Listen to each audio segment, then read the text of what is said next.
The final frontier proved to be just a bit too much for the Indian cricket team. They fell to a heartbreaking 1-3 loss to Australia, who once again ended up getting the better of India in yet another format.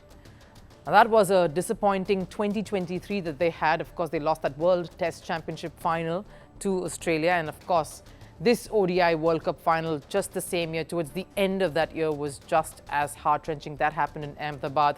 Then, of course, the one in Border Gavaskar Trophy just yesterday, which meant Australia would go through to the final of that World Test Championship. So why did India lose? This is no technical story. There is no reason to go down that road, because these are two teams who've been at opposite ends of each other time and again. They know how to strategize. They know how to play test cricket and against each other. And anyway, the technical or strategical mistakes have been well documented over the course of the 5 test matches.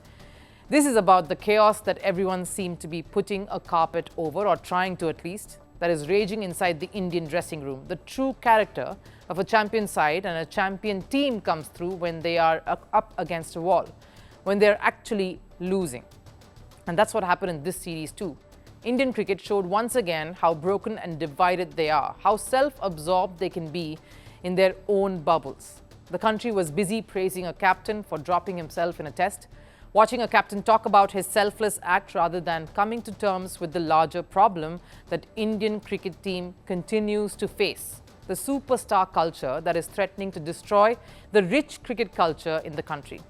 The same superstar culture that makes some of these Indian cricketers demigods, untouchables and faultless.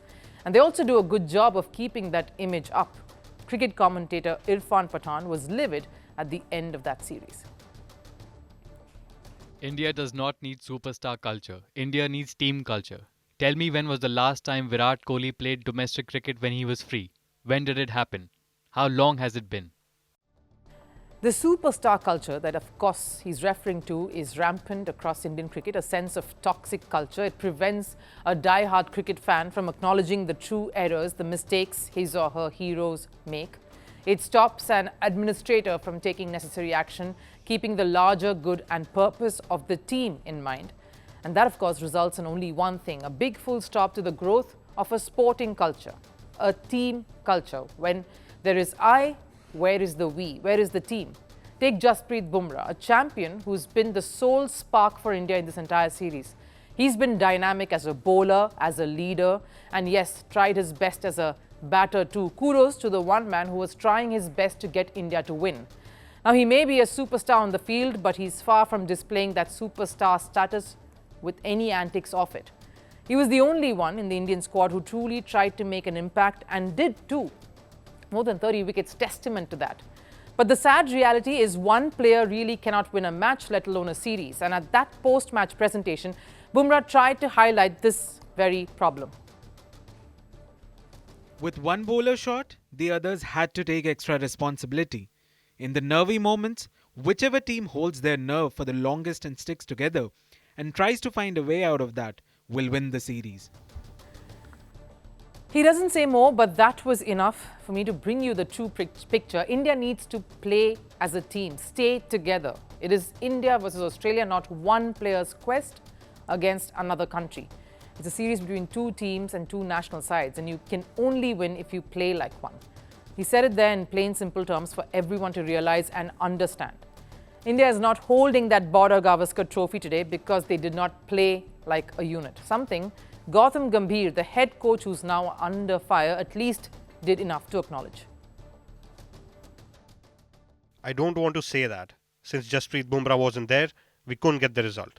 We had our moments, and it would have been nice if he had been there. We still had 5 bowlers and a good team that shouldn't be dependent on one individual. The loss, of course, came despite having the big names in the ranks, despite boasting of pedigree and top quality players, superstars of the country. Let me remind you about the team that actually, the squad that actually won the Border Gavaskar Trophy last. It had players like T. Nataraj, Shardul Thakur, players who got to the national side based on their domestic record, and no superstars there. Led by a captain who was far from that himself, Ajinkya Rahane. It was a collective effort from everyone in that squad. That's why India won. This India was far from what we see today. The World Test Championship has slipped away, and rightfully so. India was outplayed by Australia in every department. But does this system, the superstar-struck system, have the courage to take action and make changes for the larger good, that of the Indian national team, and not pander to individual whims and past glory?